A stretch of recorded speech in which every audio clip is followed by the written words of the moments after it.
ایصال ثواب کا شرعی ثبوت۔ بنت عزیز احمد انڈیا سے، کیا مردے کو ایصال ثواب کرنا قرآن و حدیث سے ثابت ہے؟ ایک عالم سے سنا ہے کہ رسول اللہ صلی اللہ علیہ وسلم کے زمانے میں بہت سے صحابہ کا انتقال ہوا، لیکن آپ صلی اللہ علیہ وسلم نے کسی کے لیے ایصال ثواب کرنے کا اہتمام نہیں کیا، اور صحابہ کرام نے بھی اس پر عمل نہیں کیا۔ ایصال ثواب حدیث سے ثابت ہے۔ صحابیہ رسول اللہ صلی اللہ علیہ وسلم کے پاس آئیں، عرض کیا یا رسول اللہ ان امی توفیت عنی افاتصدق عنہا، یا رسول اللہ میری والدہ کا انتقال ہو گیا ہے، کیا میں ان کی طرف سے صدقہ کر سکتی ہوں؟ آپ صلی اللہ علیہ وسلم نے فرمایا نعم، ہاں صدقہ کر سکتی ہو۔ تو اس سے پتہ چلتا ہے کہ میت کے لیے صدقہ کیا جا سکتا ہے۔ بعض علماء، خاص طور پر جو ہمارے جو اہل حدیث مکتبہ فکر کے علماء ہیں، وہ اس حدیث پر یہ اشکال کرتے ہیں اور یہ کہتے ہیں کہ جتنی بات حدیث سے ثابت ہے ہم اتنے پر عمل کریں گے، جس چیز کا حدیث میں ذکر نہیں ہے ہم اس پہ فتویٰ نہیں دے سکتے۔ صدقے کا تو تذکرہ ملتا ہے، لیکن قرآن پڑھنا اور میت کے لیے نماز پڑھنا یا باقی نیکیوں کا حدیث میں کہیں بھی تذکرہ نہیں ہے، لہذا قرآن پڑھ کے ایصال ثواب یہ گویا بدعت عمل ہے، کیونکہ حدیث سے ثابت نہیں ہے۔ تو میری چونکہ خود اہل حدیث علماء سے بھی بات چیت ہوتی رہتی ہے، تو انتہائی احترام کے ساتھ میں ان سے یہ بات عرض کرتا ہوں کہ قرآن و حدیث میں جب کوئی عدد بیان کیا جائے کہ یعنی کسی خاص چیز کا ذکر کیا جائے، تو اس پر امت کا اجماع ہے کہ وہ خاص چیز مراد نہیں ہوتی جب تک کہ اس کی خصوصیت کی دلیل نہ ہو۔ اس سے مراد عموم ہوتا ہے۔ جیسے حدیث میں 6 چیزوں کے بارے میں آتا ہے کہ ان میں یہ سودی ہیں، 6 چیزیں آتی ہیں، الحنطۃ بالحنطہ والشعیر بالشعیر، کہ جو کے بدلے میں جو، گندم کے بدلے میں گندم، اور چونے کے بدلے میں چونا، اس طرح کی روایتیں ہیں۔ والذہب بالذہب، سونے کے بدلے میں سونا، چاندی کے بدلے میں چاندی۔ تو 6 چیزوں کے بارے میں حدیث میں آتا ہے کہ ان کو جب آپس میں بیچا جائے گا تو برابر سرابر بیچا جائے گا، ذرا سا بھی ایک طرف اضافہ ہو گیا تو وہ سود ہے۔ تو چاروں ائمہ اس پر متفق ہیں کہ یہ 6 چیزوں میں انحصار نہیں ہے، بلکہ جو چیزیں بھی ان 6 چیزوں جیسی ہوں گی ان میں بھی ربا کا تحقق ہوگا۔ مثال کے طور پر یہ جو کرنسی ہے جس میں آج ہم لین دین کرتے ہیں، کرنسی کو کرنسی کے بدلے میں بیچنا، اس میں اضافے کے ساتھ اسی ملک کی کرنسی ہو، تو آپ 10 روپے دے کر 11 روپے نہیں لے سکتے، یہ حرام ہے، ناجائز ہے۔ حالانکہ 6 چیزوں میں کرنسی کا تو تذکرہ کہیں بھی نہیں ملتا۔ اب اگر کوئی یہ کہے کہ 1 لاکھ روپے دے کر کسی سے ایگریمنٹ کر کے 1.5 لاکھ روپے لینا جائز ہے، اور حرام کیوں ہے؟ حرام اس لیے ہے کہ جی وہ حدیث میں تو 6 چیزوں کا تذکرہ ہے، کرنسی کا تو تذکرہ ہی نہیں ہے، تو ظاہر ہے یہ 100% غلط بات ہوگی، یہ فتویٰ بالکل غلط ہوگا۔ حدیث میں تذکرہ ہے، صراحتاً نہیں ہے، دلالتاً ہے۔ بعض چیزیں الفاظ سے ثابت ہوتی ہیں، بعض دلالت سے ثابت ہوتی ہیں۔ اس کی اور مثال قرآن مجید میں آتا ہے وَلَا تَقُلْ لَهُمَا اُفٍّ، ماں باپ کو اف بھی مت کرو۔ اب اس میں کوئی یہ کہے کہ قرآن نے اف کرنے پر پابندی لگائی ہے، جوتے مارنے کا تو کوئی تذکرہ نہیں ملتا، لہذا معاذ اللہ جوتے مارنا جائز ہے، تو یہ کہا جائے گا بھائی جب اف کرنا حرام ہے، اس کی وجہ یہ ہے، اس کی علت یہ ہے کہ اس سے تکلیف ہوتی ہے، تو اس سے پتہ چلتا ہے کہ جوتے مارنا بھی بطریق اولا حرام ہے، کیونکہ اس سے تو اور زیادہ تکلیف ہوتی ہے۔ تو یہ کہنا کہ حدیث میں تذکرہ نہیں ہے یہ غلط ہے، حدیث میں تذکرہ ہے، لیکن آپ دلالت النص سے پتہ چلتا ہے، آپ غور کریں گے، تفکر کریں گے تو آپ کو ملے گا حدیث میں۔ جیسے اہل حدیث عالم جو یہ بات کہتے ہیں نا کہ صدقے کا ذکر ہے تو ہم صدقہ تو کریں گے، باقی چیزوں کا تذکرہ نہیں ہے، تو صدقے والی حدیث میں باقی چیزوں کا بھی تذکرہ ہے۔ تو ان علماء سے میں ایک بات عرض کرتا ہوں کہ حدیث میں آتا ہے رسول اللہ صلی اللہ علیہ وسلم نے فرمایا کل لہو باطل الا ثلاث، ہر قسم کا کھیل باطل ہے، غلط ہے، ناجائز ہے، سوائے 3 کھیلوں کے۔ اس میں ملاعبۃ الرجل اہلہا، زوجہ سے دل لگی کرنا، اور گھڑ سواری اور تیر اندازی، یہ 3 چیزیں آپ صلی اللہ علیہ وسلم نے بتائیں۔ تو کیا آپ بتائیں کہ کیا ان 3 چیزوں کے علاوہ تمام کھیل حرام ہو گئے؟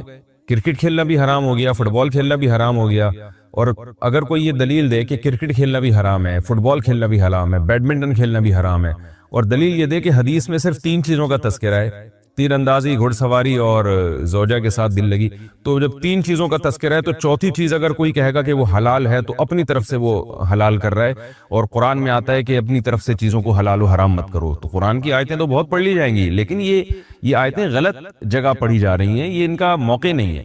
اس لیے کہ علماء یہ کہتے ہیں کہ حدیث میں جب 3 چیزوں کو، 3 کھیلوں کو حلال کر دیا تو اس کی وجہ دیکھی جائے گی، علت دیکھی جائے گی کہ علت کیا ہے جس کی وجہ سے ان 3 کھیلوں کو حلال قرار دیا ہے۔ وہ علت ہے کہ ان 3 کھیلوں میں فائدہ ہے، جسمانی فائدہ بھی ہے، روحانی فائدہ بھی ہے، اور جہاد میں کام بھی آ سکتے ہیں۔ تو پتہ یہ چلا کہ ہر وہ کھیل جس میں کوئی جسمانی ایکٹیویٹی ہو، جسمانی فائدہ ہو، یا اس کو کسی بھی لحاظ سے صحت سے فائدہ ہو رہا ہو، تو وہ کھیل جائز ہوگا اسلام میں۔ تو اس میں فٹ بال بھی آ گیا کہ آپ ظاہر ہے فٹ بال کھیلتے کھیلتے آدمی خود فٹ بال بن جاتا ہے، اتنی اس میں ایکسرسائز ہوتی ہے، اور بیڈمنٹن بھی آ گیا، اس میں بھی ایکسرسائز ہوتی ہے. تو کوئی بھی کھیل اچھی نیت سے کھیلا جائے گا وہ جائز ہوگا. اب اس میں یہ حدیث کا مطالبہ کرنا کہ 3 چیزیں تو حدیث میں آتی ہیں، چوتھی چیز انہوں نے اپنی طرف سے نکال لی ہے، تو یہ غلط مطالبہ ہوگا. تو اب اس طرح سے یہ سمجھیں کہ جب حدیث میں یہ آ گیا کہ صحابیہ رسول اللہ صلی اللہ علیہ وسلم سے پوچھ رہی ہیں کہ میں اپنی ماں کی طرف سے صدقہ کر سکتی ہوں، آپ نے فرمایا ہاں، تو اس سے صدقہ ایک نیکی ہے. نیکی اس سے یہ پتہ چلتا ہے کہ مرنے کے بعد مرنے والے کے عمل کا دروازہ تو بند ہو گیا، لیکن جو بعد میں جو لوگ ہیں نا وہ میت کے لیے نیکی کر سکتے ہیں. صدقہ ایک نیکی ہے. تو ایک مثال دی جا رہی ہے صدقے کے ذریعے کہ جیسے ایک یہ نیکی جائز ہے، تو اس سے صاف پتہ چلتا ہے کہ کوئی بھی نیکی جائز ہے. صدقے کا ثواب اس لیے نہیں پہنچ رہا کہ وہ صدقہ ہے، بلکہ اس لیے پہنچ رہا ہے کہ وہ نیکی ہے. حدیث میں جو کھیلنے کا تذکرہ آتا ہے کہ گھڑ سواری جائز ہے، تو اس لیے نہیں کہ وہ گھوڑے پہ بیٹھ کے دوڑ رہے ہیں، بلکہ اس لیے کہ مفید کھیل ہے، تو جو بھی مفید کھیل ہوگا وہ بھی جائز ہوگا. تو اسی طرح یاد رکھیں کہ صدقہ جائز ہے اس لیے کہ وہ نیکی ہے، تو جو بھی نیکی ہوگی وہ جائز ہوگی. تو اس لیے اس میں تلاوت بھی آئے گی، اور کوئی بھی نیکی کا کام کیا جا سکتا ہے میت کے لیے. اور یہ جو حدیث میں آتا ہے کہ اذا مات ابن آدم انقطع عملہ الا من ثلاث، کہ جب انسان کی موت واقع ہوتی ہے تو اس کا عمل ختم ہو جاتا ہے سوائے 3 چیزوں کے. ان 3 چیزوں میں آپ صلی اللہ علیہ وسلم نے تذکرہ کیا: صدقۃ جاریہ او ولد صالح يدعو له او علم ينتفع به، کہ 3 چیزیں جاری رہتی ہیں: صدقہ جاریہ، اور وہ علم جس سے لوگ فائدہ اٹھائیں، اور نیک اولاد جو اس کے لیے دعا کرے. تو بعض اہل حدیث علماء سے میں نے یہ سنا ہے، وہ یہ کہتے ہیں کہ بھئی یہاں بھی صرف 3 چیزوں کا تذکرہ ہے، چوتھی چیز کوئی نہیں ہے. تو یہ بھی یاد رکھیں، ان 3 چیزوں میں اشارہ دے دیا نبی صلی اللہ علیہ وسلم نے کہ جو بھی ان 3 کی طرح ہوں گی ان کا بھی یہی حکم ہے. تو صدقہ جاریہ میت کر کے جاتی ہے اور اس کا ثواب میت کو ملتا ہے. اسی طرح علم جو میت نے چھوڑا اس کا ثواب، اور اولاد. اب آپ مجھے بتائیں، اولاد جو دعا کرے گی میت کے لیے اس کا ثواب میت کو پہنچے گا. تو اس سے پتہ چلتا ہے کہ انقطع عملہ، میت کا جو اپنا عمل ہے، اپنا عمل، اس عمل میں اولاد بھی داخل ہے، وہ منقطع ہو جاتا ہے سوائے 3 چیزوں کے. تو کسی دوسرے کا عمل بھی میت کے لیے منقطع ہو جاتا ہے، اس کا حدیث میں تذکرہ نہیں ملتا، بلکہ دوسری حدیث میں ملتا ہے کہ وہ جاری رہتا ہے. تو جیسے نبی صلی اللہ علیہ وسلم قیامت کے دن شفاعت کریں گے، یا کسی کے دنیا سے جانے کے بعد جو لوگ اس کے لیے دعا کرتے ہیں. اب دیکھیں حدیث کے ظاہر کو اگر لینا ہے نا، تو حدیث میں تو آتا ہے کہ میت کی اولاد جو میت کے لیے دعا کرے وہ فائدہ ہوتا ہے. تو کیا مطلب کوئی اور دعا کرے گا تو فائدہ نہیں ہوگا؟ اس سے صاف پتہ چلتا ہے کہ جو 3 چیزیں حدیث میں بیان ہو رہی ہیں، 3 میں مقصد حصر نہیں ہے، کہ انحصار نہیں ہے کہ یہی 3، اس کے علاوہ بھی ہیں بہت ساری. تو یہ تو 3 سے تو آپ صلی اللہ علیہ وسلم نے اشارہ کر دیا. تو اس لیے راجح قول ہماری رائے میں یہی ہے کہ میت جب دنیا سے جاتی ہے تو کوئی بھی نیکی کر کے اس کو ثواب پہنچایا جا سکتا ہے. ہاں، یہ جو ایک اشکال کیا کہ رسول اللہ صلی اللہ علیہ وسلم سے کہاں ثابت ہے کہ کسی کے لیے آپ صلی اللہ علیہ وسلم نے ایصال ثواب کیا ہو، یا صحابہ سے کہاں ثابت ہے؟ تو یاد رکھیں، اجتماعی سطح پہ ایصال ثواب کا اہتمام کرنا یہ بدعت ہے. کیونکہ رسول اللہ صلی اللہ علیہ وسلم نے اگر اجتماعی سطح پہ یہ کام کیا ہوتا، میت کے وہ ثواب پہنچانے کے لیے کوئی کام کیا ہوتا، یا صحابہ نے کیا ہوتا، تو یقیناً وہ چھپتا نہیں پھر لوگوں سے. تو اسی وجہ سے ہم یہ کہتے ہیں کہ اجتماعی سطح پہ قرآن خوانی کرنا میت کو ثواب پہنچانے کے لیے، اجتماعی سطح پہ کوئی عمل کرنا، یہ بالکل بدعت ہے. کیونکہ اجتماعی سطح پہ اگر کوئی عمل ہوتا تو صحابہ سے وہ ثبوت ہوتا، یعنی وہ چھپتا نہیں ہم سے. صحابہ نے کیا ہوتا تو یقیناً اس کو دیکھنے والی ایک جماعت ہوتی ہے، کچھ چند لوگ ہوتے وہ نقل کرتے. تو نقل نہیں ہے تو اس کی علامت ہے کہ اجتماعی سطح پہ ثابت نہیں ہے. باقی رہا انفرادی مسئلہ، تو انفرادی سطح پہ جب ایصال ثواب کیا جاتا ہے تو دل میں محض نیت کی جاتی ہے کہ میں یہ عمل کر رہا ہوں، اے اللہ اس کا ثواب میت کو پہنچا دے. تو یہ چیز چھپی ہوئی چیز ہے. اس کے بارے میں یہ کہنا کہ نبی یا صحابہ سے ثابت نہیں ہے، تو ثابت اس لیے نہیں ہے کہ یہ چھپا ہوا عمل ہے. کوئی بھی صحابہ اور نبی صلی اللہ علیہ وسلم سے نیک عمل ثابت ہے. اب نیک عمل میں آپ کی نیت کیا ہے کہ یہ میت کو ثواب ملے یا نہ ملے، یہ نیت تو تھوڑی کوئی بیان کرے گا. یہ نیت تو نقل نہیں ہوگی نا، یہ تو دل کا حال ہے. نقل تو وہ عمل ہوتا ہے جو ساری دنیا دیکھ رہی ہو. تو یہ عمل نقل نہیں ہوا، تو نقل نہ ہونا یا روایت میں یا حدیث میں اس کا تذکرہ نہ ہونا اس کی علامت نہیں ہے کہ صحابہ یا نبی نے یہ عمل کیا ہی نہیں ہے سرے سے. یہ اس کی علامت نہیں ہے. ہاں، اجتماعی سطح پہ کیا ہوتا تو ضرور نقل ہوتا، کیونکہ وہ ساری دنیا دیکھتی ہے. کوئی شخص نیکی کر کے اس کی ویڈیو بنا لے تو اب تو ثواب کم ہو جاتا ہے. نیکی کر کے اگر ویڈیو بنائی ہے تو کیوں بنائی ہے یہ دیکھا جائے گا. اگر لوگوں کو موٹیویٹ کرنے کے لیے، لوگوں کی ترغیب دینے کے لیے یہ کام کیا ہے تو سبحان اللہ.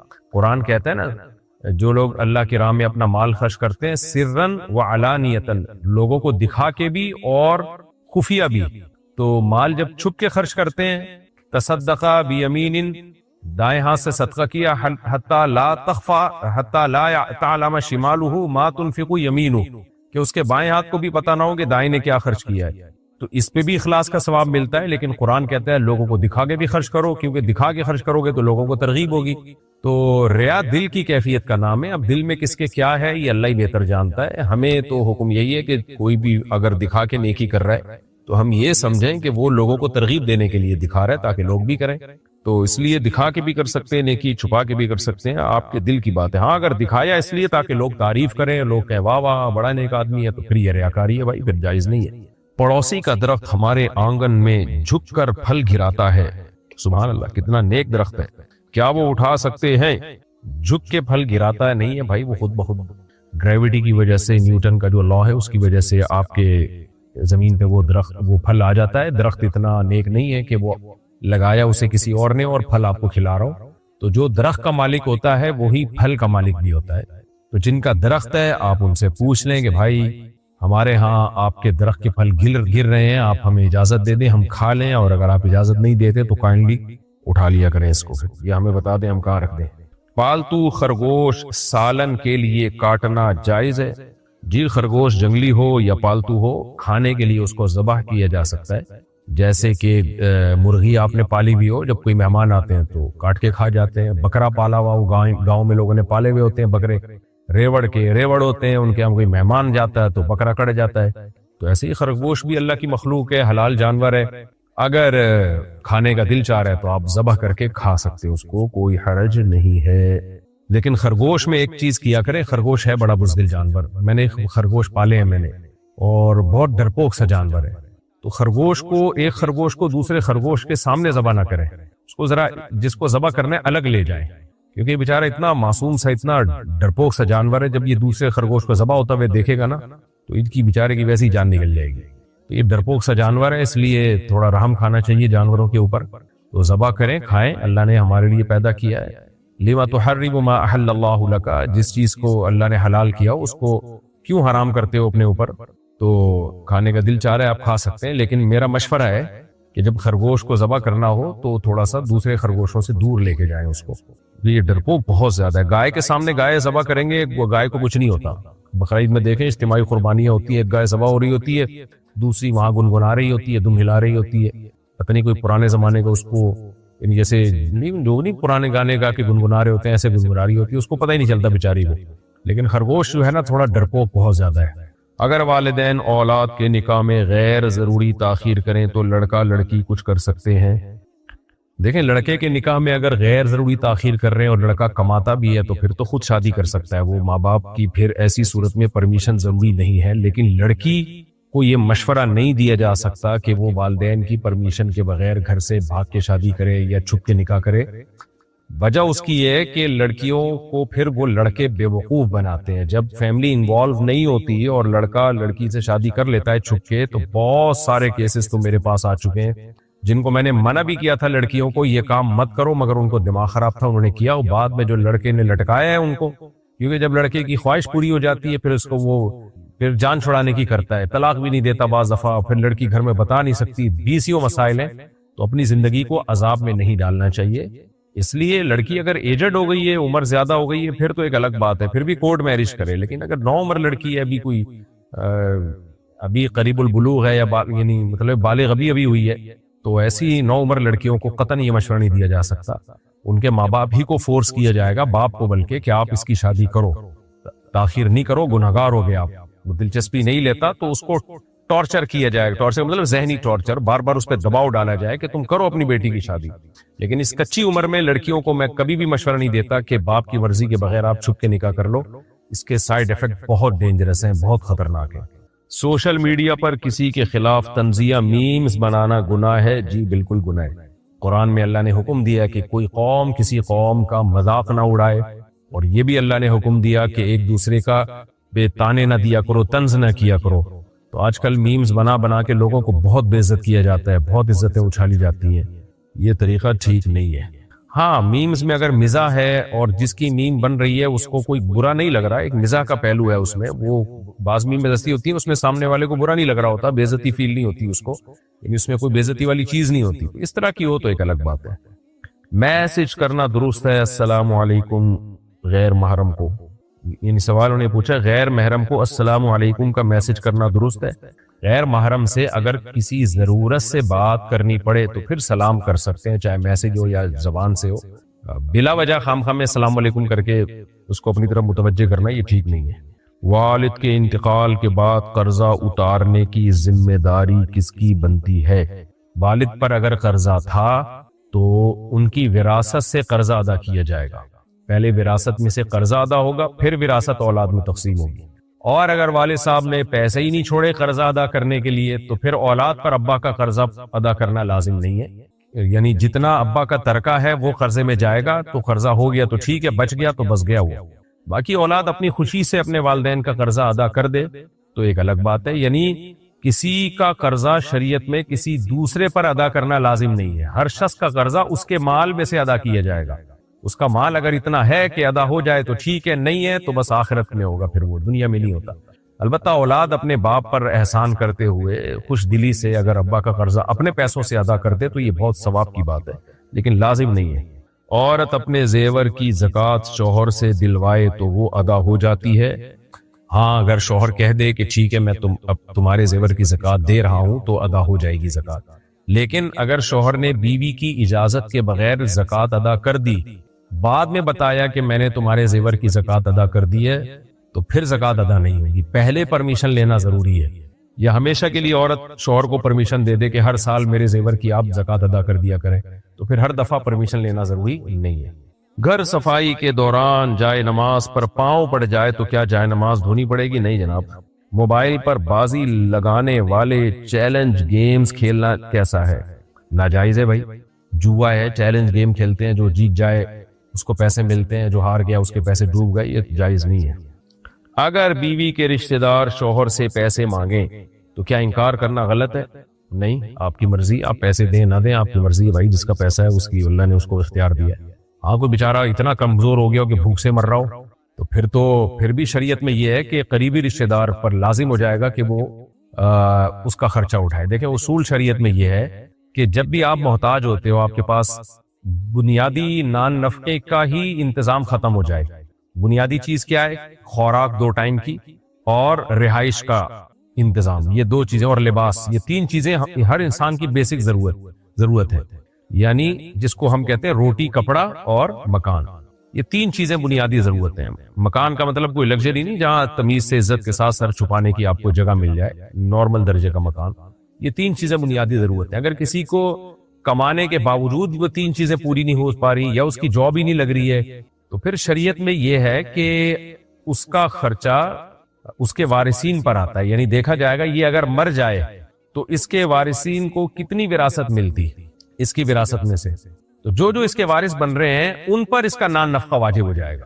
یعنی اگر آپ کے والد، یعنی نابالغ کا تو سب کا خرچہ باپ پر ہوتا ہے، باپ اگر نہیں ہے تو پھر کیا ہوگا، یا باپ ہی بیچارہ غریب ہے تو پھر کیا ہوگا، تو پھر دیکھا جائے گا یہ اگر مر جاتا تو اس کے وارثین کون کون بنتے، تو ان وارثوں پر ڈیوائیڈ کیا جائے گا اس کا نان نفقہ۔ تو اس لیے اگر سسرال والے داماد سے پیسے مانگتے ہیں، بہتر تو یہ کہ داماد دے دے، ان کو رشتہ داری جوڑنے کا ثواب ملے گا، لیکن شرعاً یہ ان کو ضرورت ہے یا نہیں ہے، اور اگر ضرورت ہے تو یہ ان کا خرچہ واجب کس پر ہے، تو واجب ان کے وارثین پر ہے، دامادوں پر نہیں ہے، ان کے وارثین کو چاہیے، جیسے بھائی ہے تو بھائیوں پر خرچہ لازم ہوگا، بہن ہے تو بھی بھائیوں پر خرچہ لازم ہوگا، اس طرح سے کوئی تفصیل اس کی آپ پوچھ سکتے ہیں فتویٰ لکھ کے کہ بھئی کس کس کے کتنے وارث ہیں، تو وہ اس پر ہوگا، سسرال پہ نہیں ہوتا۔ باقی شوہر سے مانگے دے دے، اچھی بات ہے، انکار کر دے تو بھی جائز ہے، کوئی گناہ نہیں ہے۔ والدین بچوں کی جیب خرچ میں سے پیسے واپس لے سکتے ہیں؟ اس نیت سے واپس لے سکتے ہیں کہ ہم بچوں کے پیسے بچوں ہی پہ بعد میں خرچ کر دیں گے، لوٹا دیں گے، والدین تو خرچ کر ہی رہے ہوتے، اس نیت سے لے سکتے ہیں، ورنہ اصول شریعت میں یہی ہے کہ نابالغ کا مال کوئی بھی نہیں کھا سکتا، نہ ماں باپ نہ کوئی اور، لیکن ماں باپ اس نیت سے لے سکتے ہیں، قرض کی نیت سے کہ ہم پھر یہ بچوں ہی پہ لوٹائیں گے، اور لوٹا دیتے ہیں، ماں باپ تو زیادہ خرچ کرتے ہیں۔ کسی نے قرض لے کر واپس نہ کیا اور وہ مر گیا تو اب کیا شرعی حکم ہے؟ بہت بری موت ہے، اللہ ہم سب کو بچائے۔ نبی صلی اللہ علیہ وسلم رحمت للعالمین تھے، مگر جنازہ پڑھانے سے پہلے آپ پوچھتے تھے اس پر قرضہ تو نہیں ہے بھائی کسی کا؟ جب پتہ چلتا قرضہ ہے آپ جنازے سے انکار کر دیتے۔ آپ سوچیں ان کے وارثوں پر کیا قیامت گزرتی ہوگی کہ پیغمبر جنازہ چھوڑ کے جا رہے ہیں۔ تو کوئی صحابی اگر کفالت لیتے نا کہ ان کا قرضہ میں ادا کروں گا پھر آپ جنازہ پڑھاتے، ورنہ آپ جنازہ نہیں پڑھاتے تھے۔ تو یہ بہت ہی بری موت ہے، کسی کا پیسہ کھا کے مر جانا۔ اللہ ہم سب کو اس موت سے بچائے۔ سڑک پر پڑی ہوئی ریز گاری اٹھانا کیسا ہے؟ آج کل اٹھا لینی چاہیے، کیونکہ آپ نہیں اٹھائیں گے کوئی دوسرا اٹھا کے پان گٹکے میں یا چرس ہیروئن میں اڑا دے گا۔ اگر آپ شریف آدمی ہیں تو اٹھا لیں، اور پہلے تو دیکھیں مالک کدھر ہے، مالک ملنے کی امید ہو تو اس تک لوٹائیں۔ اگر مالک ملنے کا چانس ہی نہیں ہے تو بلا یعنی اس مالک کی طرف سے اس رقم کو کسی خیر کے کام میں لگا دیں، صدقہ کر دیں۔ کپڑوں پر کتے کے بال لگ جائیں تو کپڑا ناپاک ہو جاتا ہے؟ نہیں جناب، کتے کا صرف تھوک ناپاک ہے، کتا بذات خود ناپاک نہیں ہے، صرف اس کا تھوک ناپاک ہوتا ہے۔ کمپنی کی گاڑی نجی کام کے لیے استعمال کرنا کیا خیانت ہے؟ جی اگر کمپنی نے اجازت نہیں دی ہے آپ کو تو پھر تو خیانت ہے، لیکن اگر کمپنی نے آپ کو گاڑی دے دی، آپ جو چاہیں کریں، پھر خیانت نہیں ہے۔ ویسے عام طور پہ کمپنیاں پوچھتی نہیں ہے، جو مرضی کرو، تو اس لیے یہ سوال کمپنی سے پوچھنے کا ہے، مجھ سے پوچھنے کا نہیں ہے۔ اگر سب لوگ ہی نجی کاموں کے لیے کمپنی کی گاڑیاں استعمال کر رہے ہیں اور کمپنی کو کوئی اعتراض نہیں ہوتا تو یہ دلالتاً اجازت ہوتی ہے۔ دلالتاً کا مطلب کمپنی خاموش ہے تو خاموشی اجازت ہی سمجھی جائے گی، کیونکہ اگر کمپنی کو اعتراض ہے تو بولے نا بھائی نہیں کرو، پھر اگر کمپنی منع کر دیتی ہے تو پھر استعمال کرنا جائز نہیں ہوگا۔ نماز کا وقت یاد نہ رہے تو موبائل ایپ پر اعتماد کر سکتے ہیں؟ جی موبائل ایپ پر اعتماد کر سکتے ہیں، وہ اکثر ہم نے دیکھا موبائل ایپ میں ٹائم صحیح ہی ہوتا ہے۔ ہسپتال کی پرچی فری میں کسی دوسرے کو دلوا دینا درست ہے؟ فری میں پرچی کسی دوسرے کو دلوا دینا کیا مطلب؟ میں سمجھا نہیں۔ آپ اگر علاج کی آپ کو سہولت ہے اور کسی اور کو نہیں ہے تو پھر آپ ہی فائدہ اٹھا سکتے ہیں۔ تو میں سوال آپ کا پوری طرح سمجھا نہیں ہوں، دوبارہ پوچھ لیں۔ غیر مسلم ملک میں موت ہو جائے تو دفن کی شرعی طریقہ کیا ہوگا؟ وہی طریقہ ہوگا جو مسلم ملک میں فوت ہونے کا ہوتا ہے۔ جیسے کوئی فوت ہو جائے اس کو فوراً غسل دیں، کفن دیں اور بغیر تابوت کے دفن کریں۔ غیر مسلم ملکوں میں یہ تابوت کا جو ایک سلسلہ چل پڑا یہ خلاف سنت ہے۔ اسلام نے ہمیں جو دفن کا حکم دیا تابوت کے بغیر، باکس کے بغیر، سادہ مٹی میں دفن کیا جائے، اس کو پروموٹ کرنا چاہیے، اس کو رواج دینا چاہیے۔ یہ تابوت میں دفنانا یہ عیسائیوں کا، مسیحیوں کا طریقہ ہے، اہل اسلام کا طریقہ نہیں ہے، تو اس لیے بغیر تابوت کے دفنانا چاہیے۔ اور مسلمانوں کا قبرستان ہو الگ سے، اس میں دائیں کروٹ پہ لٹائیں میت کو اور قبلے کی طرف اس کا رخ کر دیں۔ اللہ ہم سب کو موت سے پہلے موت کی تیاری کی توفیق دے۔ اگر عورت غصے میں میکے چلی جائے تو شوہر کے لیے کیا حکم ہے؟ وہ پیار سے منا کے لے آئے، یہی حکم ہے۔ کیا اپنے گھر میں بیٹھ کر آن لائن درس قرآن سننے پر بھی ثواب ملتا ہے؟ جی ہاں بھائی، درس کسی بھی طرح سے سنیں ثواب ملے گا۔ اگر کسی نے وعدہ کر کے توڑا تو کیا کفارہ ہے؟ نہیں جناب، اس کو کفارہ نہیں ہے، بس توبہ استغفار ہے، اور وعدہ توڑنے کی وجہ سے جس مسلمان کو آپ نے تکلیف دی ہے اس سے سوری کریں آپ۔ بچے کو موبائل پر کارٹون دکھانا جائز ہے؟ جائز ہے، لیکن بچے، ابھی کل بھی ایک بندہ میرے پاس آیا کہ میرا بچہ عجیب سا ہو گیا، پاگل ہو گیا، یہ کر رہا ہے وہ کر رہا ہے۔ میں نے کہا وہ یقیناً کارٹون بہت دیکھتا ہوگا۔ کہتے ہیں ہاں۔ میں نے کہا بس یہ کارٹون اس کے دماغ میں کھوپڑی میں گھس رہا ہے۔ بچے جو چھوٹی عمر کے موبائل دیکھتے ہیں یہ بہت ڈینجرس ہے ان کے دماغ کے لیے، کیونکہ چھوٹے بچے نا اس کو ریئل سمجھ کے دیکھ رہے ہوتے ہیں۔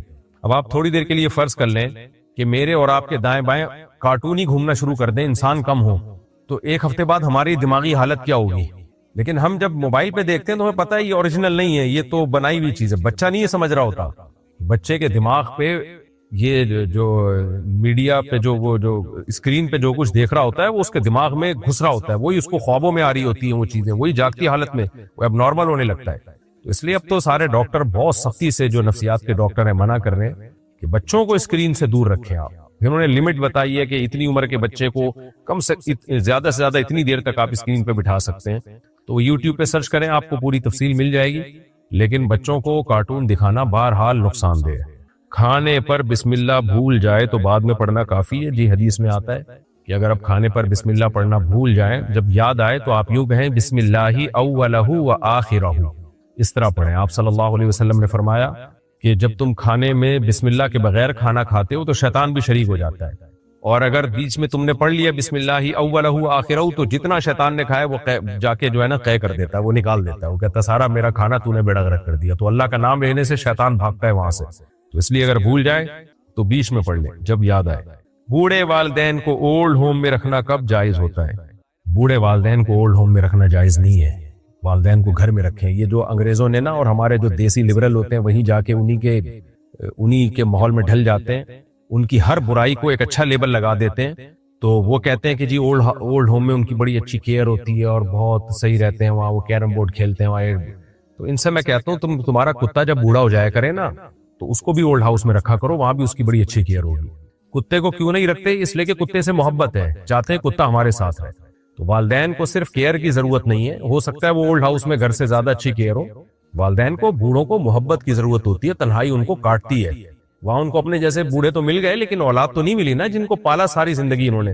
اس لیے یہ کلچر بہت ہی برا کلچر ہے ہمارا، جو دیسی لبرل طبقہ ہے اور یہ جو کمبخت مذہب سے دور لوگ ہیں، ان کمبختوں کی اپنی زندگی بھی تباہ ہو رہی ہے اور یہ گوروں کے سامنے دم ہلائے جا رہے ہیں اور ان کی ہر برائی کو اچھا لیبل لگا کے سوسائٹی میں پروموٹ کر رہے ہیں۔ تو خدا را آپ ہوش کے ناخن لو۔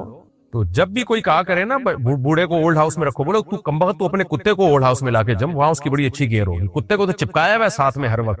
اس لیے بوڑھوں کو گھر میں رکھنا چاہیے، گھر میں بوڑھوں سے برکت ہوتی ہے۔ نبی صلی اللہ علیہ وسلم نے فرمایا انتم ترزقون بضعفائکم، ان کمزوروں کی وجہ سے اللہ مال میں برکت دیتا ہے، دعائیں لو، ان کی خدمتیں کرو۔ اور قرآن نے کیوں کہا ولا تقل لہما اف، بوڑھے ماں باپ جب ان کے سامنے اف بھی نہ کرو، اس لیے کہ وہ چڑچڑے ہو جاتے ہیں، بات بات پہ ان کو غصہ آتا ہے، تو تم صبر کرو۔ جب اولڈ ہاؤس میں رکھ دو گے تو صبر کیا ہوگا؟ اف، وہ کچھ کہیں گے ہی نہیں آپ کو، تو آپ نے کہاں سے اف نہیں کرنا ان کے سامنے؟ کہ صحیح مکا دیا آپ نے۔ یہ گند اس سوسائٹی کا ایک مذہب سے بغاوت کے نتیجے میں اس سوسائٹی پر ایک پھٹکار برسی ہے، اسی پھٹکار کو ہمارے بھی دیسی لبرل جو ہے نا وہ پروموٹ کر رہے ہیں۔ دیکھو وہاں بوڑھوں کو اتنی اچھی کیئر ہوتی ہے اولڈ ہاؤس میں، اور یہ ہوتا ہے وہ ہوتا ہے۔ تو اللہ یعنی لعنت بھیجا کرو اس کلچر کے اوپر، جو ان لوگوں نے، ان کمبختوں کو پتہ ہی نہیں ہے کہ اسلامی کلچر ہے کیا، مسلمانوں کے ہاں بوڑھے کتنے خوش عیشی والی زندگی گزارتے ہیں۔ ان کمبختوں نے، جاؤ میں تو دیہاتوں میں جا کے دیکھو، وزیرستان میں، کے پی کے میں، بلوچستان میں، جتنا پسماندہ علاقہ ہوگا نا، بوڑھا اتنی عیاشی کرے گا اس علاقے میں مذہب کی وجہ سے۔ اور جتنے ہمارے یہاں ایجوکیٹڈ اور پڑھے لکھے لوگ آ رہے ہیں نا، کیونکہ مذہب سے دور ہیں، یونیورسٹیوں مذہب تو سکھایا نہیں جا رہا، اتنا ہی بوڑھوں کے ساتھ ناانصافی کر رہے ہوتے ہیں۔ یہ اس سے وہ ہمارے دیسی لوگ جو تعلیم سے دور ہیں، خدا کی قسم ان میں انسانیت زیادہ ہے۔ میں نے ایسے لوگ کے پی کے میں دیکھے ہیں ہمارے دوستوں میں، ایک دادا ہوتا ہے اور پورے گھر پہ ایسا کنٹرول رکھا ہوا ہوتا ہے اس بوڑھے نے، 80 سال کا ہوگا لیکن ایسی چلتی ہے اس کے گھر کے اندر، کوئی اس کے سامنے اونچی آواز سے بات نہیں کرتا۔ لوگ اکرام کرتے ہیں، عزت کرتے ہیں کہ ہمارے دادا ہیں، ہمارے بڑے ہیں، ہمارے بوڑھے ہیں، ان کو عزت ملتی ہے، سربراہ بنایا جاتا ہے۔ انگریز نے تو، کیونکہ مذہب سے بغاوت ہے نا، اللہ جب سوسائٹی سے نکل گیا تو انسانیت تباہ و برباد ہو گئی۔ بس وہ تھینک یو رہ گیا تھوڑا بہت، جو نائس ٹو میٹ یو اور یہ اسٹائل وسائل رہ گئے، سڑکیں وڑکیں صاف ہو گئی، باقی انسانیت کا تو جنازہ نکل چکا ہے وہاں پہ۔ اس پہ تو میں تقریریں کرتا رہتا ہوں، زیادہ میں کیا اس پہ بولوں۔ تو اس لیے یہ بالکل ناجائز ہے بوڑھے ماں باپ کو اولڈ ہاؤس میں جمع کرانا۔ آپ اپنے گھر میں رکھیں، ان کی خدمت کریں۔ اور اگر آپ یہ سمجھتے ہیں کہ میں اکلوتا ہوں، کمبختوں نے آج کل نسلیں بھی تو روک دی ہے نا۔ پہلے ایک ماں 6 بچے پالتی تھی، پھر بڑھاپے میں 6 بچے مل کو اس اکیلی کو پالتے تھے، وہ عیش کرتی تھی۔ آج ماؤں نے بھی ایک آدھ بچہ، تو وہ ایک بچہ جو ہے نا وہ کیا کرے گا؟ وہ کمائے گا یا ان کی خدمت کرے گا؟ یہ بھی ایک نسل ختم ہونے کا ایک عذاب آیا ہوا ہے ہمارے اوپر۔ تو اب بہرحال اکلوتا ہو، کوئی خدمت والا نہیں ہے، تو پھر گھر میں خدمت کے لیے ملازم رکھ لے۔ اولڈ ہاؤس میں جمع کرانے سے بہتر ہے گھر میں رکھے، وہاں کوئی جاب تنخواہ پہ ملازم رکھ لے کہ میں صبح سے شام تک گھر سے باہر ہوتا ہوں۔ شادی کرے نا ماں کی خدمت کے لیے۔ جابر بن عبداللہ رضی اللہ تعالی عنہ نے شادی کی تھی ایجڈ خاتون سے، بخاری کی حدیث ہے، اس لیے کہ ان کی چھوٹی بہنیں تھیں، ان کو پالنے والا کوئی نہیں تھا، تو انہوں نے شادی اس میچور خاتون سے کی، طلاق یافتہ سے کی، کہ میری بہنوں کو سنبھالے گی۔ تو شادی کا ایک مقصد یہ بھی ہوتا ہے کہ بھئی میری بہن کو سنبھال لے گی، میری ماں کو سنبھال لے گی، میرے باپ کو سنبھال لے گی۔ اب تو شادی کا مقصد سیکس کے علاوہ کچھ بچا ہی نہیں ہے۔ تو یہ سارے جب سسٹم ہوتا ہے، فیملی اور خاندانی نظام ہوتے ہیں، تو جو ہے یہ سب چیزیں چل رہی ہوتی ہیں سوسائٹی میں۔ انگریز کا تو کمبخت کا فیملی سسٹم ہی تباہ و برباد ہو گیا، وہی گند ہماری سوسائٹی میں بھی آ رہا ہے۔ ہمارے یہ جو دیسی لبرل ہیں اسی کی تعریفیں کر رہے ہوتے ہیں، تو اللہ ہمیں اس عمل سے بچا کے رکھے۔ تو اس لیے ماں باپ کو گھر میں رکھیں۔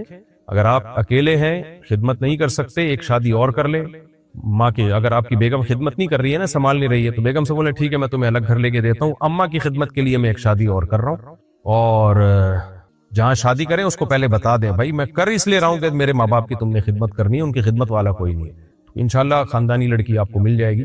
اور اگر یہ نہیں کر سکتے، ہمت نہیں ہے، تو پھر کوئی ملازم رکھ لیں ان کے لیے تنخواہ پہ، لیکن ان کو خدا کے لیے اپنے گھر سے نہ نکالیں.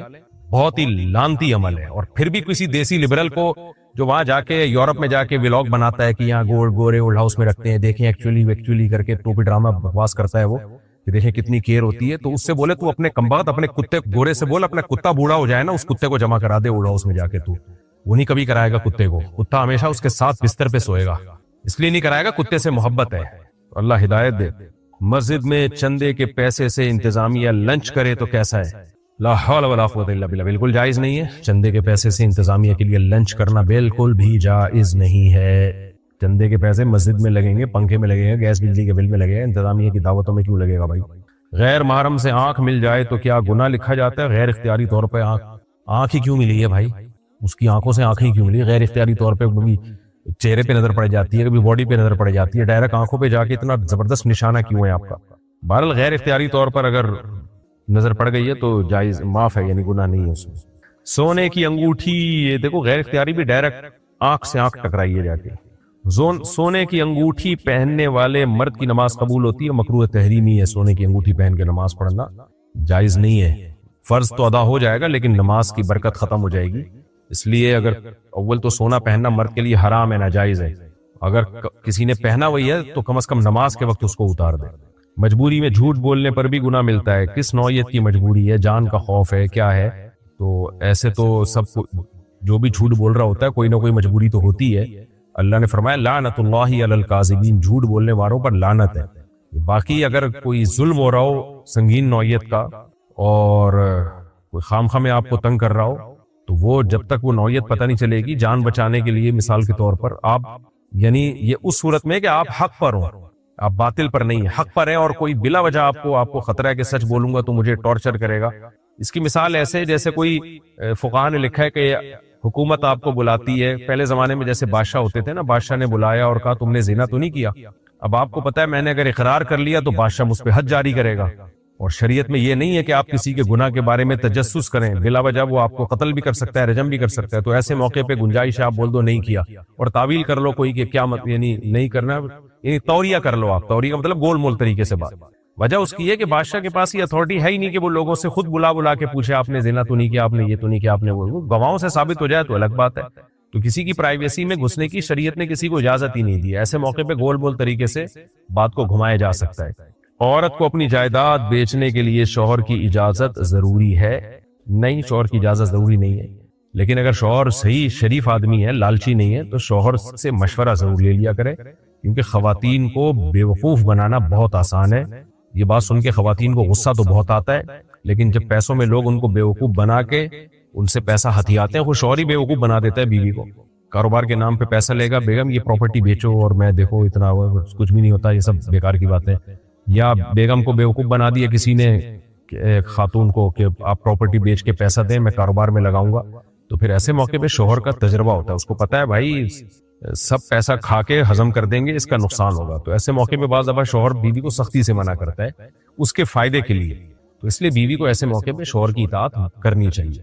باقی شرعاً لازم نہیں ہے، لیکن شوہر کو پتا ہوتا ہے نا کہ یہ پیسہ ڈبو دے گی، روتی بھی پھر میرے پاس ہی آئے گی، گھر میں ٹینشن کا ماحول بنے گا پھر. تو اس لیے اطاعت کر لینے میں کوئی حرج نہیں ہے، میاں کی مان لینی چاہیے، اس کا تجربہ زیادہ ہے. ماں کو چھوڑ کر عمرے پر جانا بہتر ہے یا خدمت؟ دیکھیں عمرے پر تو سال میں ایک آدھ دفعہ جایا جاتا ہے نا. اگر ماں خدمت کی محتاج ہے، اگر آپ عمرے پہ گئے تو آپ کو ڈر ہے کہ ماں کو حرج ہوگا تو پھر تو جائز ہی نہیں عمرے پہ جانا. لیکن اگر کوئی حرج نہیں ہوگا، دوسرے خدمت کرنے والے موجود ہیں تو پھر عمرہ کر لینا چاہیے. کیونکہ عمرہ تو کبھی کبھار ہی ہوتا ہے، ماں کی خدمت تو ہوتی رہے گی اور کرتے رہیں، ہمیشہ کرتے رہیں. گانے سننے کی عادت کیسے ترک کی جائے؟ اپنے اوپر جرمانہ رکھ لیں کہ جب میں نے گانا سنا اتنے پیسے صدقہ کروں گا. تو آہستہ آہستہ پہلے کم ہوگی عادت، پھر شارٹ ہو جائے گی انشاءاللہ. گھر میں ذاتی قرضوں کی مکمل تفصیل لکھ کر رکھنا ضروری ہے؟ بالکل ضروری ہے، بلکہ واجب ہے. نبی صلی اللہ علیہ وسلم کا صحیح بخاری میں حکم ہے، آپ کو ہر وقت اسٹینڈ بائی رہنا چاہیے. میں یعنی یوں سمجھیں کہ جیسے ہی آپ یوں سمجھیں کہ میں مر گیا تو فوراً لوگوں کو پتا ہو کہ بھائی اس نے کس سے کتنے پیسے لینے، کتنے پیسے دینے. یہ فوراً یہ آپ کے پاس ہر وقت یہ تفصیل اپڈیٹ ہونی چاہیے. کسی چیز کا غلط ریویو دینا جھوٹ میں شمار ہے؟ جی بالکل جھوٹ میں شمار ہے. شادی کے بعد بیوی کا نام بدلنا کیسا ہے؟ باپ کی جگہ نام ہٹا کے شوہر کا نام لگا دیا جاتا ہے، جائز تو ہے مگر یہ بہتر نہیں ہے، اور اسلام کا مزاج یہی ہے کہ نسب چونکہ باپ سے ہی چلتا ہے، شوہر سے نہیں چلتا، تو اس لیے باپ ہی کا نام عورت کے ساتھ رہنا چاہیے۔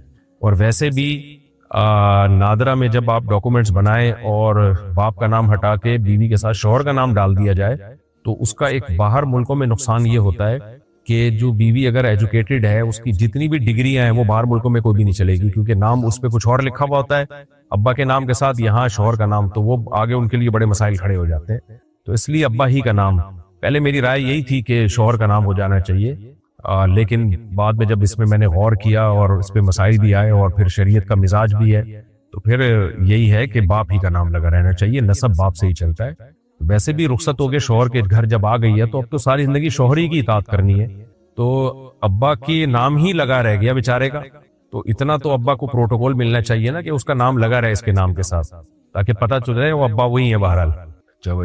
گھر میں جن کا خوف ہو تو کیا کریں، یعنی جن کا خوف ہو، جن کا خوف نکال دیں، یہی کریں آپ، کیونکہ جن لوگوں کے دلوں میں گھروں میں جنوں کا خوف ہوتا ہے وہ ساری زندگی جن چڑیل بھوت میں سے ہی چمٹے رہتے ہیں۔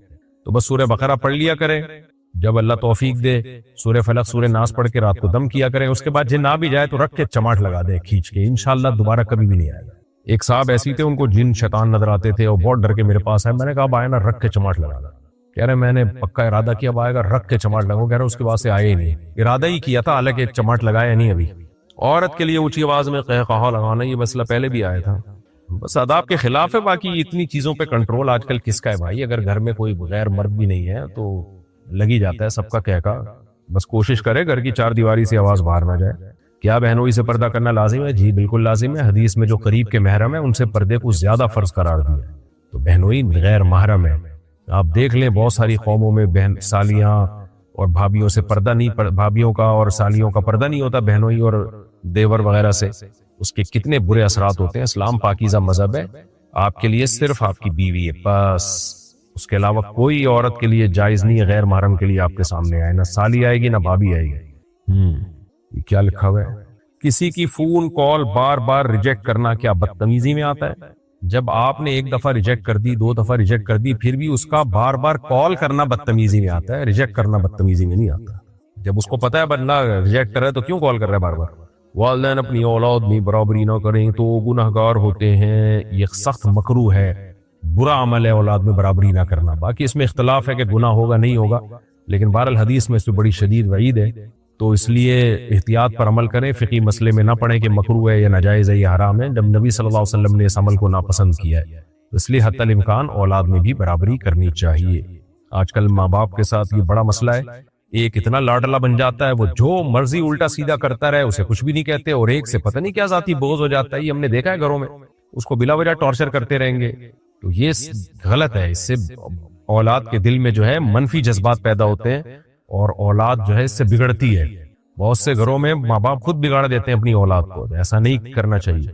اگر استاذ بچوں کو مارے تو والدین کارروائی کر سکتے ہیں، بالکل کر سکتے ہیں، اگر چھوٹے بچے ہیں نابالغ بچے ہیں، بڑے بچوں کو مار دیا تو کھانے تو مار، کوئی کچھ نہیں ہوتا، استاذ کی مار جو ہے وہ کھیتی میں پانی کی طرح ہوتی ہے۔ نابالغ بچے کو اگر مارا ہے بچے کے سامنے تو استاذ کو نہ ڈانٹیں، لیکن الگ سے لے جا کے استاذ کو بول دیں کہ بچے کو مارنا تو دور کی بات، ہاتھ بھی ٹچ کرنے کی آپ کو اجازت ہے، بچے کے سامنے نہ کریں کیونکہ بچے کے دل سے پھر استاذ کا احترام نکلتا ہے۔ الگ سے لے جا کے بول دیں کہ ہم نے کیمرے ویمرے، ایسے ہی مدرسوں میں داخل کریں یا ایسے ہی اسکولوں میں جہاں کیمرے لگے ہوئے، بولیں آپ کو ہاتھ ٹچ کرنے کی بھی اجازت نہیں ہے، مارنا تو دور کی بات، بچہ پڑھنے کے لیے دیا ہے، محبت سے پڑھا سکتے ہیں پڑھائیں، ورنہ چھوڑ دیں آپ، ہم کہیں اور پڑھوا لیں گے، تو ہاتھ بھی نہ لگانے دیں اس کو۔ کیا چوری کا گناہ معافی مانگنے سے ختم ہو جاتا ہے؟ جس کی چوری کی ہے وہ اگر معاف کر دے دل سے تو ختم ہو جائے گا۔ ادھار دینے کے بعد بار بار واپس مانگنا برا ہے؟ نہیں جناب، اس لیے برا نہیں ہے کہ کوئی فائدہ نہیں ہے، آپ مانگتے رہیں ساری زندگی، کبھی بھی نہیں دے گا وہ آپ کو، تو اس لیے برا ہے، میں کہہ رہا تھا نا اس لیے برا نہیں ہے، اس لیے برا ہے کہ فائدہ ہی نہیں ہے ایک کام میں، زبان گھستے رہیں گے، جوتے گھستے رہیں گے، اس نے نہیں دینا۔ ٹرائی کر کے دیکھ لیں آپ۔ آن لائن نکاح کے بعد رخصتی نہ ہو تو میاں بیوی کا رابطہ جائز ہے ماں باپ کی نافرمانی سے؟ اچھا یہ اگلا سوال ہے، آن لائن نکاح کے بعد رخصتی نہ ہو تو میاں بیوی کا رابطہ جائز ہے؟ جب نکاح ہو گیا تو میاں بیوی ایک دوسرے کے لیے حلال ہے، تو رابطہ کر سکتے ہیں، کوئی حرج نہیں ہے۔ البتہ بلا وجہ ایسا کرنا، خاندان کی عزت کو داؤ پہ لگانا اچھا عمل نہیں ہے، تھوڑا صبر کر لو، کیونکہ غلط فہمیاں پیدا ہوتی ہیں، بدگمانیاں ہوتی ہیں، مسائل کھڑے ہوتے ہیں۔ بہرحال شرعی لحاظ سے حلال ہے، کوئی ناجائز نہیں ہے۔ ماں باپ کی نافرمانی سے کیا رزق کم ہو جاتا ہے؟ ماں باپ کی نافرمانی سے سب کچھ ہی کم ہو جاتا ہے، عمر بھی کم ہو جاتی ہے، رزق بھی کم ہو جاتا ہے، نیکیاں بھی کم ہو جاتی ہیں، جو آپ کی نیکیاں تھی وہ برباد ہو جاتی ہیں، بے برکتی اور نحوست آتی ہے ماں باپ کی نافرمانی سے۔